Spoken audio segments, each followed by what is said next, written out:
Halo, berjumpa lagi dengan saya Erwin Supandi dari Winner Stocks Indonesia. Hari ini saya mau membahas sedikit ya. Jadi saya cukup tergelitik dengan banyaknya postingan di sosial media yang mana mengatakan rugi di Inaf, KF, IRA, ya, ARB ini hari keempat. Dan kacaunya lagi adalah mereka itu tradingnya bukan dengan uang dingin. Nah, ini yang jadi permasalahan ini. Tradingnya menggunakan uang, maksudnya uang panas itu maksudnya begini, itu bukan dari tabungan, tapi aset yang digadaikan. Waduh, apa ini ya, ngeri nih. Jadi sertifikat rumah digadaikan, motor BPKB digadaikan, mobil digadaikan untuk dapat modal uang dan untuk trading. Dan kalau saya lihat kata kuncinya adalah di sini, ingin mendapatkan profit dari momentum. Jadi ketika vaksin mulai digulirkan, mereka merasa beranggapan bahwa wah ini pasti untung punya beli saham yang terhubung dengan vaksin. Ya, kalau saya bilang sih sebenarnya begini ya Bapak Ibu, please be smart lah, be smart. Tidak ada yang namanya easy money di uang yang gampang itu di dunia ini, no, there is not. Tidak ada lah saya bilang ya. Jadi kalau saya bilang boleh berkata,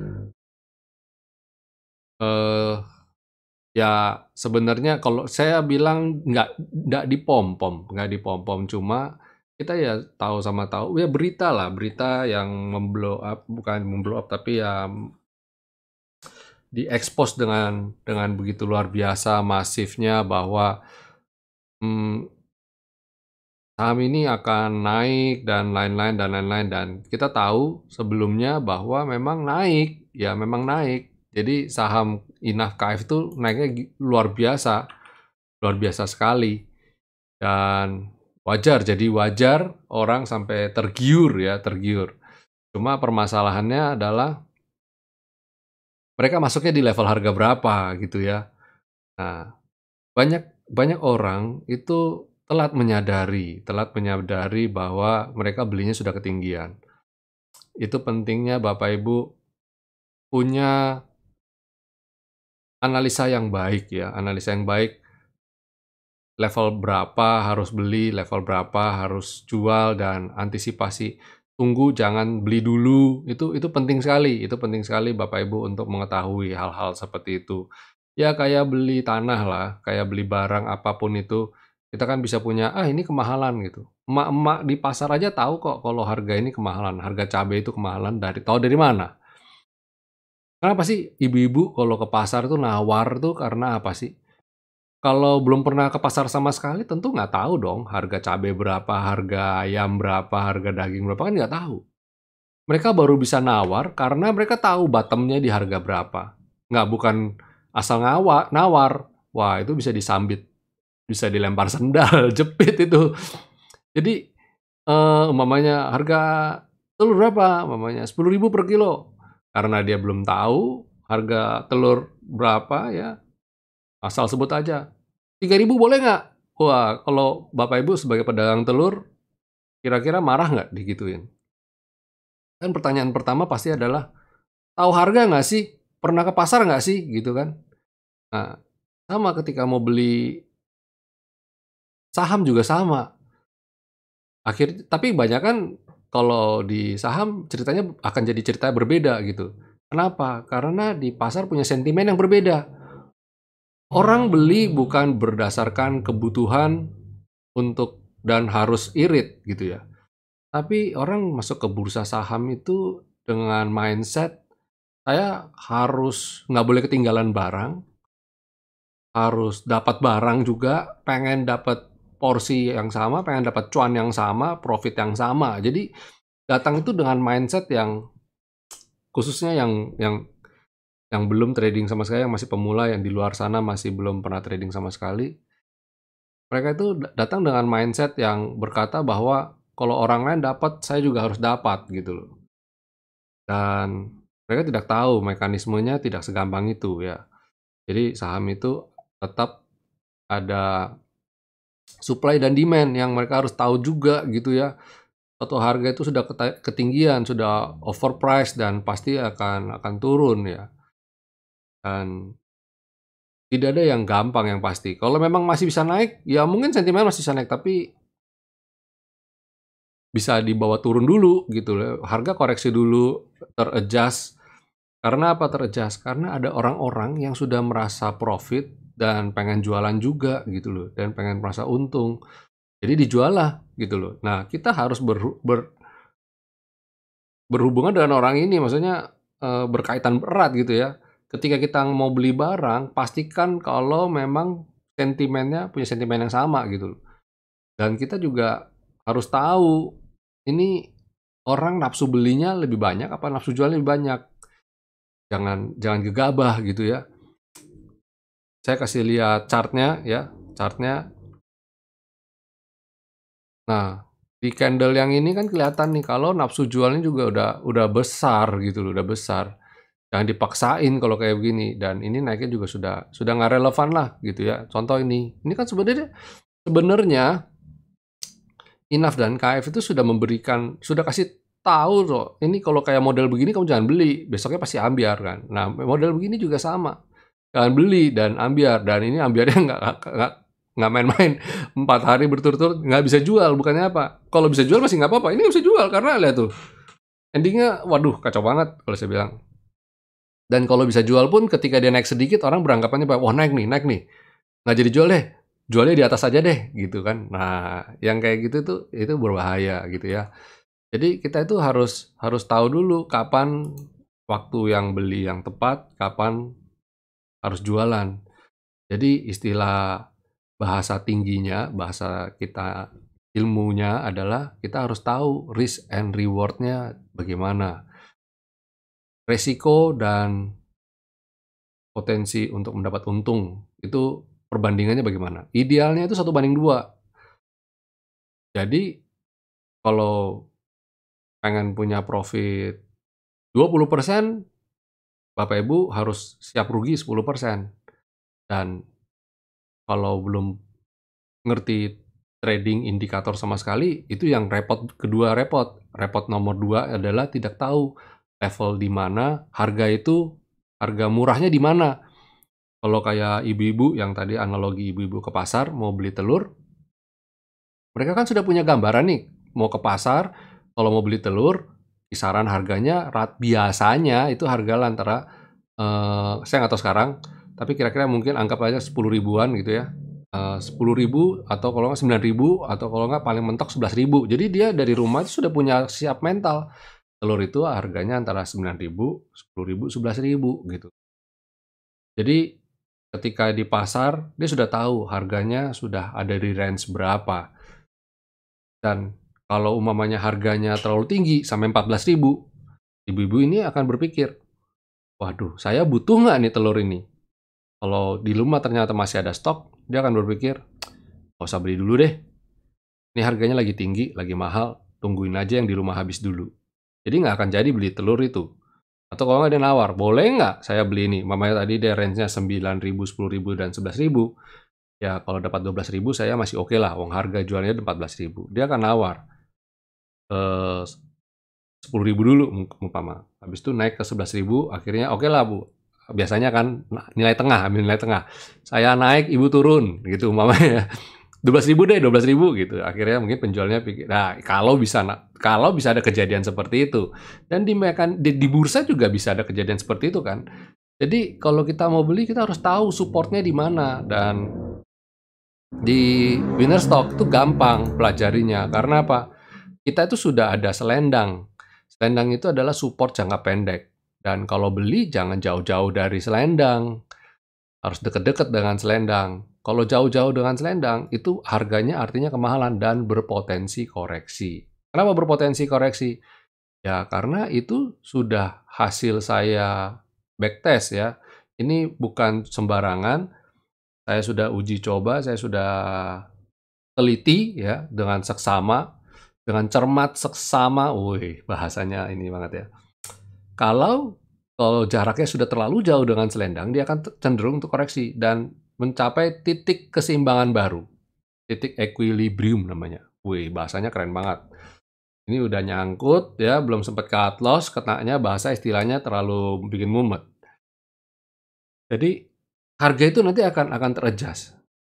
Itu mekanisme pasar. Harga apapun deh, apapun itu, pasti akan turun, akan koreksi, akan mendapatkan nilai idealnya di angka berapa. Dan kalau di luar sana harga cabai, harga telur gitu kan nggak ada selendangnya. Nah di sini ada. Apapun itu bisa kita ukur kok. Harga emas saya bisa ukur, harga nikel saya bisa ukur, harga timah, coal, semua bisa kita ukur karena ada chartnya. Selama ada chartnya, ada grafik, ada candlesticknya, saya bisa ukur nilai selendangnya di mana. Dan kalau mau beli ya jangan jauh-jauh dari itu. Contoh lagi, satu contoh yang saya ini adalah hari ini adalah waskita. Nah, kalau kayak gini tuh saya sudah bilang dari tadi pagi udah bilang, be careful ya. Kalau mau beli tunggu di bawah ya. Level bawah itu di mana? Ya, saya bilang ya di selendang aja. Kalau mau nawar di selendang aja, dekat-dekat selendang. Nah, itu akhirnya gimana? Akhirnya koreksi juga kan. Satu lagi Wika. Hari ini modelnya sama semua lah, model sama semua. Ya. Oh ini tadi pagi saya gambarkan target dan nyampe dan langsung koreksi kena areal ini juga, areal buy. Coba Bapak Ibu lihat. Ini saya posting jam 8 nih. Nah, ini saya kasih lihat ya. Nah, ini. Ini saya posting jam 8.42 nih. Saya posting jam 8.42 di channel kita yang khusus untuk VIP ya. Areal target dan areal seroknya. Dan hari ini, nah ini harganya persis banget ya, naik turunnya persis banget. Ya, jadi Bapak Ibu harus tahu dulu ya level ideal belinya di mana, level targetnya di mana. Kalau Bapak Ibu belinya kayak KF, belinya di sini, ya ini sudah terlalu jauh. Nah, ini sebenarnya sudah di areal support nih, ini siap-siap beli. Nah, terus enough. Nah, ini juga sama, kalau belinya di sini ya udah selesai sudah. Dan ini ada areal beli, kira, ini areal beli menurut saya nih, ideal nih, silakan nih. Tapi sayang di ARB hari ini, jadi saya belum beli dulu. Tapi kalau besok dia bisa mantul, wah ini cakep nih.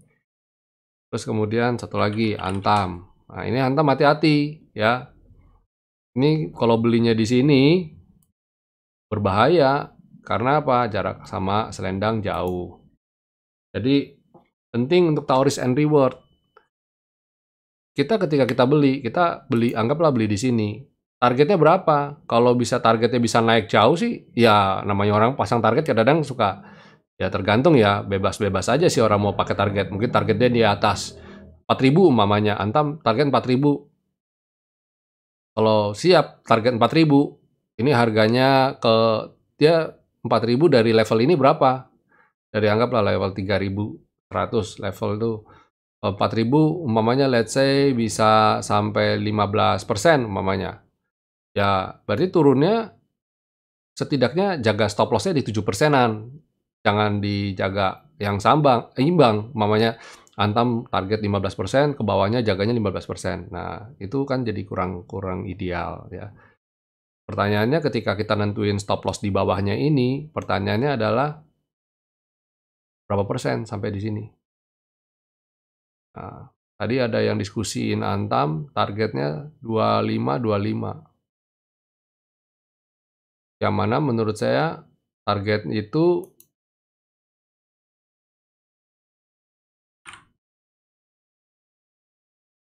risk and reward-nya nggak imbang. Jadi nentuin targetnya kalau nggak salah tadi di 3.500. Anggap 36 lah, 3625 lah. Saya lupa persisnya. Ya. Jadi kalau kita lihat ya, kalau kita lihat level belinya di 3.100 kalau nggak salah tadi itu. Nah, ini level beli, kalau level jualnya saya ganti warna.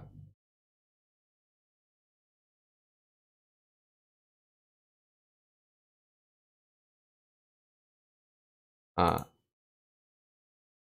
ini harusnya warnanya kebalik ya, atas biru bawah merah, tapi nggak apa-apa lah. Jadi ini nggak imbang level targetnya. Kelihatan, harusnya targetnya kalau mau ideal ya, kalau mau ideal harusnya segini nih. Ah, 2 kalinya ini. Nah, ini udah 2 kali ya, kira-kira lah, kira-kira. Nah, ini kan target ke sini sama target stop loss. Itu pun kalau saya lihat karena jaraknya sama selendang ini jauh dan dia koreksi, berarti kita belinya nggak efisien. Kenapa nggak efisien? Karena dia potensi turunnya cukup besar. Jadi kalau beli di sini sifatnya gambling, ya, spekulasi. Jadi dari sini sebenarnya rule-nya udah salah dulu. Jadi udah salah dulu terhadap rule belinya ya, rule belinya. Jadi pastikan Bapak Ibu rule beli itu diingat-ingat dulu, dipastikan risk and reward-nya 1:2 dan jarak terhadap support-nya juga jauh. Jadi itu yang harus ditekankan. Dan itu sebabnya saya ajak Bapak Ibu belajar dulu deh. Minusnya saya yakin jauh lebih dalam daripada Bapak Ibu belajar. Jadi kenapa sih saya ajak belajar dulu? Daripada bayar cut loss, mending belajar dapat ilmu gitu. Ilmu itu nggak hilang, nggak habis. Dan untuk kasus Antam ini,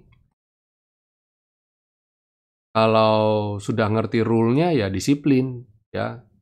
Saya sudah warning di candle ini kalau saya itu hari Jumat kemarin saya sudah warning saya jualan. Ya, kalau tetap pengen beli spekulasi harusnya sudah tahu resikonya. Jangan ketika sudah beli, terus baru nanya, "Pak, saya gimana nih?" Waktu beli gimana? Waktu beli ya, resikonya sudah dihitung belum? Acuan atas dasar apa kamu beli ini? Kalau acuan atas dasarnya tidak sama dengan winner stock, ya mohon maaf, dari situ aja bahasa kita sudah beda. Terus bagaimana bisa minta pendapat dari saya kalau waktu acuan belinya aja sudah berbeda gitu. Jadi di sini kenapa sih saya winner stock, kenapa sih pakai pakai indikator, kenapa sih pakai eh, indikator yang harus diciptain sendiri, kenapa nggak pakai yang generik aja?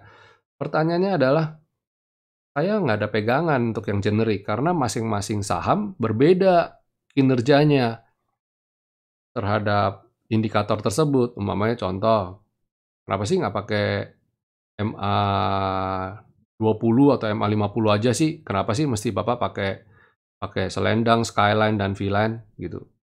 Ya karena ada saham tertentu yang nurut sama MA 20, ada saham tertentu yang nggak nurut. Ada yang nurut sama MA 50, tapi ada juga yang nggak nurut. Nah, saya kan pusing. Itu ada 700 saham loh, Bursa Indonesia. Kalau Bursa Amerika ada 6 ribuan, 6.600-an sekian kalau nggak salah. Saya lupa persisnya juga. Dan kalau kita terlalu banyak kriteria yang mesti kita beda-bedain, kepala kita kan jadi penuhan ya. Kita itu trading itu harusnya kan jadi sesuatu yang kita sebut sebagai sampingan. Kenapa jadi malah membebani otak kita gitu. Dan saya kan selalu sudah katakan pendekatan dari winner stock Indonesia adalah quantitative trading. Yang mana kita menggunakan algoritma intelligence. Jadi kita memberikan, maksudnya proses berpikir kita serahkan ke komputer. Ngapain kita yang mikir gitu ya. Kan teknologi sekarang udah sedemikian maju, jadi kita seharusnya menggunakan alat-alat bantu.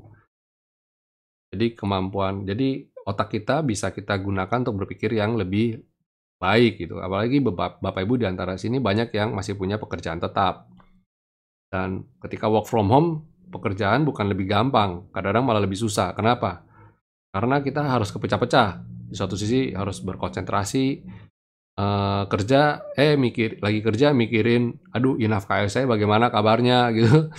Terus ada anak lagi datang, "Pak, tolong dong, internet saya error, ini Zoom saya, pelajaran saya Zoom-nya nggak maksimal, jadi gimana nih tolong?" Jadi di satu yang bersamaan kita multitasking. Kalau di kantor kan gampang, kantor nggak keganggu. Urusan di rumah, urusan sekolah. Beda sama sekarang. Sekarang orang cenderung lebih lebih ribet ya ngurusin apa-apa. Jadi kalau Bapak Ibu mau melakukan sesuatu yang smart, ya harus pakai sistem. Dan trading system ini penting. Jadi kalau sudah punya trading system tapi masih pengen pakai yang lain, tanda kutip, sistem-sistem yang lain ya susah. Kayak saya contohnya, saya punya trading system winner stock, tapi saya masih juga hitung pakai, eee, anggaplah pakai MA, masih pakai yang lain-lain. Itu sama aja seperti orang banyak bilang, pusing dibuat sendiri gitu ya, udah punya trading system kenapa nggak dioptimalkan gitu. Dan di grup Winner Stocks Indonesia, kenapa kami bikin sistem, kenapa kami bikin algoritma? Sebenarnya tujuannya satu, yaitu supaya ketika saya mengutarakan, memberikan Bapak Ibu pelajaran mengenai support dan resisten, pemahamannya sama. Dan kita ada di dalam satu bahasa, satu koridor. Mama saya bilang, deket-deket selendang baru boleh beli.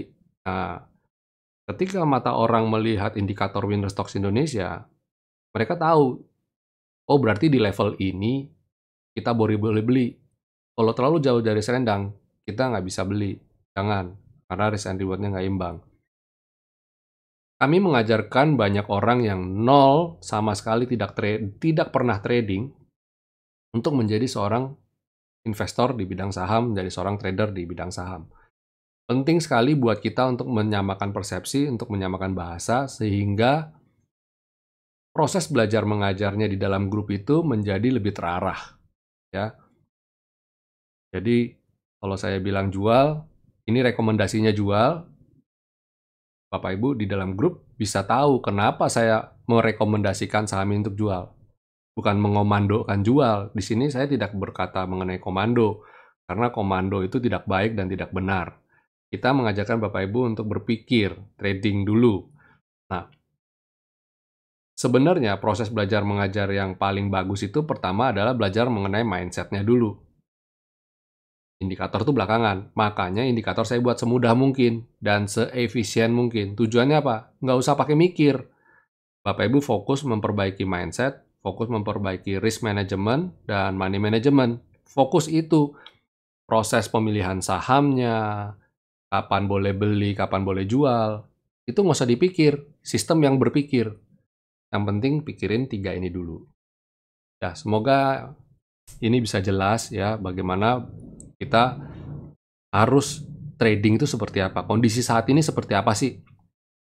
Bagi Bapak Ibu yang nyangkut di saham INAF, KF, dan IRA, ya, kalau dari berdasarkan chart-nya saya, ya, kalau berdasarkan dari chart-nya saya rasanya kalau saya ajak atau saya bilang, "Pak, saya mau cut loss." Bagaimana menurut Bapak? Saya tidak sarankan untuk kalau sekarang ini malah cut loss di level ini. Kenapa? Satu, turunnya sudah terlalu jauh, minusnya sudah terlalu dalam. Dua, posisinya sudah dekat dengan support kita. Jadi kalau saya bilang, bertahanlah sedikit lagi, kalau jebol selendang ini baru pikirkan untuk jual. Oke, INAF, KF itu sama semua. Sama semua ya, ini juga sama ya. Terus IRA, nah ini juga sama. Kalau ini malah kalau masuk ke dalam selendang agak berbahaya karena tebalnya masih besar ya. Jadi kalau IRA kalau bisa bertahan besok bisa mantul, wah itu bagus banget. Jadi kalau sekarang jangan jual dulu. Dan salah satu keunggulan dari trading saham dibandingkan yang lain adalah satu, saham itu Bapak Ibu memiliki perusahaannya. Jadi mindset-nya mindset investor. Jadi kalau Bapak Ibu beli, seperti Bapak Ibu beli perusahaan. Beli saham sama dengan seperti beli perusahaan. Dan ketika Bapak Ibu melakukan pembelian, pastikan Bapak Ibu mendapat harga yang jangan sampai kemahalan. Jadi pastikan dulu ya, sama kayak beli apa-apa kan pasti nawar ya, beli perusahaan pun sama. Cuma kalau buat trading, nawarnya jangan kebangetan. Kalau buat trading rule-nya berbeda. Berbeda ketika buat investor.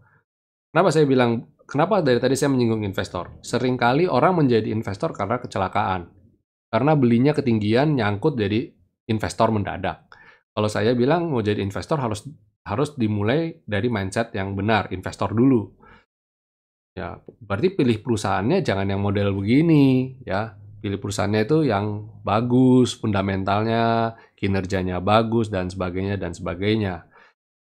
Jadi nggak galau. Kenapa? Karena kalau investor itu berbicara mengenai investasi, itu bicara mengenai time frame yang panjang, minimum 5 tahunan. Paling kurang 1 tahun, paling kurang itu 1 tahunan. Jadi kalau baru beli 3 hari dan sudah gemeteran karena minus, ya berarti ada yang salah dengan konsep yang ada di kepala Bapak Ibu. Dan ada yang salah dengan pemilihan sahamnya. Nah, dan ada yang salah juga dengan money manajemennya. Oke, ya itu yang bisa saya bagikan kepada Bapak Ibu. Semoga Bapak Ibu yang nyangkut di INAF, KF, IRA, ya, atau mungkin saham-saham lainnya, Bapak Ibu sekarang bisa mulai tahu ya, dan semoga bisa segera terlepas dari posisi yang sangat tidak enak ini. Tapi satu hal untuk biar Bapak Ibu lega dulu setidaknya ya, bahwa perusahaan ini adalah perusahaan bagus dan pada dasarnya dalam beberapa waktu ke depan pun sentimennya belum selesai. Jadi tabahkan hatimu, kuatkan hatimu, kesusahan esok hari adalah milik esok hari. Jadi hari ini syukuri apa yang kita sudah alami. Setidaknya Bapak Ibu bisa berpikir bahwa masih diberi kesehatan, keluarga masih sehat, masih bisa melakukan aktivitas, masih bisa bekerja dengan baik. Uang bisa dicari Bapak Ibu. Tapi kalau kesehatan, saat ini kalau sakit butuh biaya yang mahal. Jadi berpikirlah thinking positif dulu. Jadi hati yang gembira adalah obat ya. Jadi Bapak Ibu kalau happy, penyakit itu pergi. Dan ngapain mikirin posisi nyangkut? Toh sudah nyangkut. Duduk diam, duduk manis, pasti harga kembali. Dan sebagai gambaran, kembali lagi saya sedikit ya. Sebagai gambaran, INAF dan KF, semoga tidak kayak dulu. Dulu pernah naik di tahun 2018-2019, terus dia selama 2 tahun, 1 tahun, tepatnya dari 2019 sampai sekarang, ambiar, dalam 1 tahun sudah kembali lagi. Jadi butuh 2 tahun. Jadi dalam 2 tahun kembali. Jadi nggak usah khawatir, uang itu kembali nanti. Ya, kalau investasi loh, kalau investasi. Ya. Ini enough. KF bahkan sudah untung. Kalau Bapak Ibu belinya di level 2019, dalam 2 tahun, ini uang sudah untung. Jadi untungnya Bapak Ibu belinya saham. Kalau Bapak Ibu belinya foreign exchange, ya komoditi atau trading komoditi, wah itu ambiar. Kira bahkan baru IPO sih. Tapi ya ini. Intinya adalah yang Bapak Ibu adalah beli saham. Jadi beli saham itu adalah investasi, anggap seperti Bapak Ibu punya perusahaannya. Udah gitu aja dulu ya. Nggak usah khawatir. Selama nggak dijual, uang ini nggak rugi. Nggak hilang. Rugi cuma di atas kertas. Ya, di atas kertas saja. Oke? Semoga jelas, semoga apa yang saya sampaikan bisa sedikit memberikan kelegaan di hati Bapak Ibu. Bukan sedikit, ya memberikan kelegaan lah. Terima kasih sudah menonton channel YouTube ini dan saya ajak Bapak Ibu untuk subscribe dan tekan tombol loncengnya dan beri jempol ya. Sehingga ketika kami mengupload video-video, Bapak Ibu bisa mendapatkan bisa manfaatnya. Dan jika Bapak Ibu merasa mendapat manfaat yang baik dari video kami ini, silakan di-share ke teman-teman dan saudara dan kerabat yang lain. Oke, sampai jumpa semuanya. Happy profit. Selalu jaga protokol kesehatan. Lakukan 4M. Stay safe, stay healthy, and God bless.